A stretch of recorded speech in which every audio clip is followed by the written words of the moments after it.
जीजी ए जीजी कहाँ बैठी? आवा आवा लेकिन आ वही ये अंदर वा बैठी हन। और बताओ जीजी क्या हाल चाल बा? हमारा तो एकदम ठीक बा लेकिन आज हार बताओ। हमरो अच्छा है जीजी। बैठो बैठो दक्षिणा बहने बैठो तो बात करा जाए आराम से। कैसे हो दक्षिणा? कैसे तो आज हमने घर आई हो इतना दिन बाद? नहीं हो जीजी ऐसा कोनो बात नहीं है। वो हमेशा काम रहता रहा, आज को उतना काम नहीं रहा तो सोचन चलो जीजी से बतवाई आई। नीक ठीक हो दक्षिणा बहनी। हमरो मन रहा बात करे कती तुमसे पर का करे, इतना काम रहा घरे के निकले के टाइम ही नहीं मिला। हाँ समझ सकती तुम जीजी, हमरो घरा हुए हाल है।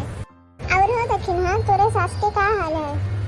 कुछ नहीं जीजी, थोड़े दिनों से उनकी तबीयत खराब रहा था तो आज डॉक्टर के लगे दिखाएं तो डॉक्टर कहे एसिडिटी के प्रॉब्लम है तो जरा तेल मसाला कम के खिलावा करो और इनो पिला दिया करो।